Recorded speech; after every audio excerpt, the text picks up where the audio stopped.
Saya memiliki kakak perempuan yang hidupnya masih dalam kekurangan. Rumah masih mengontrak, usaha hanya dagang makanan kecil-kecilan. Dan masih memiliki satu anak yang duduk di bangku SD yang membutuhkan biaya setiap harinya. Namun, anak-anaknya yang sudah berkeluarga seolah kurang perhatian terhadap ibunya ini, kakak saya. Mereka sibuk dengan keluarga mereka sendiri. Pertanyaannya, sampai mana batasan kita untuk membantu kerabat kita tersebut? Mohon penjelasannya Ustaz. Jazakallahu khairan. Jazakallahu. Ya, para jemaah sekalian rahimanallah. Ya, ini fenomena atau kenyataan yang memilukan ya. Kenyataan yang menyedihkan.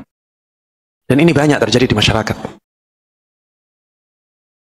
Di anak dihidupi oleh orang tua. Dari kecil diperhatikan oleh orang tuanya, baik ayah maupun ibunya. Setelah anak dewasa, sudah lupa kepada orang tuanya. Dia menikah, meninggalkan orang tuanya.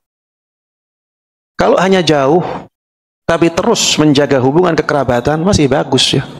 Tapi ini sudah jauh. Tidak memperhatikan orang tuanya sama sekali. Ini sesuatu yang sangat buruk sekali. Sesuatu yang sangat buruk sekali. Para jamaah, walaupun kita itu pas-pasan, berikan sebagian dari apa yang diberikan kepada kita oleh Allah Subhanahu wa Ta'ala untuk orang tua kita. Kita misalnya punya penghasilan 100.000 dalam sehari. Kalau misalnya kebutuhan keluarga kita 100.000 misalnya, kita masih bisa menyedekahkan 5.000 dan menekan biaya untuk keluarga kita. Kasihkan untuk orang tua. Dan ingatlah bahwa dengan memberikan sebagian dari yang Allah berikan kepada kita, kepada orang tua, ini bisa melapangkan rezeki kita, melapangkan harta kita. Kita dapat pahala, kita juga mendapatkan harta yang lapang.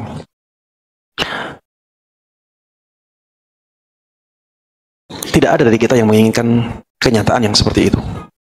Makanya ya, ketika anak-anak kita masih kecil ya, berikan kepada mereka doktrin-doktrin yang baik. Sampaikan kepada mereka kalau nanti kamu sudah dewasa ya, kamu sudah berkeluarga, jangan sampai melupakan orang tua.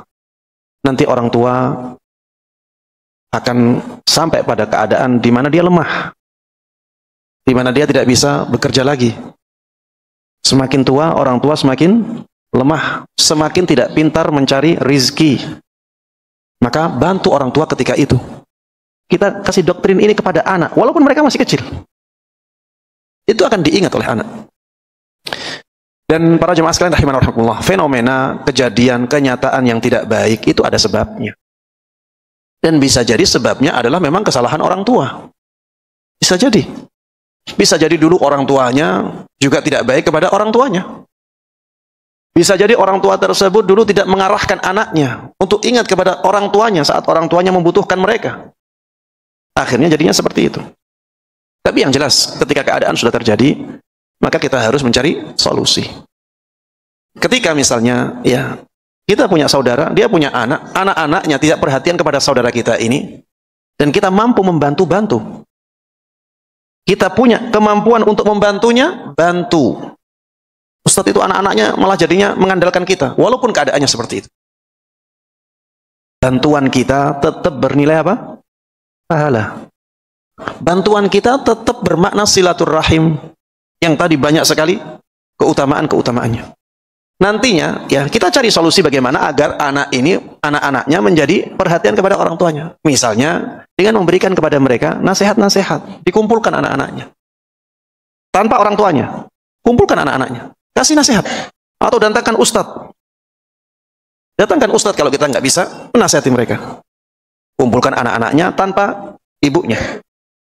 Kemudian datangkan ustadz untuk memberikan mereka pengingat, memberikan mereka nasihat, ya, bahwa yang seperti itu sangat tidak pantas, ya. Kalau mereka mampu membantu ibunya, ternyata tidak melakukannya, maka itu perbuatan dosa. Kalau mereka mengecewakan ibunya, itu juga termasuk tindakan durhaka, dan seterusnya.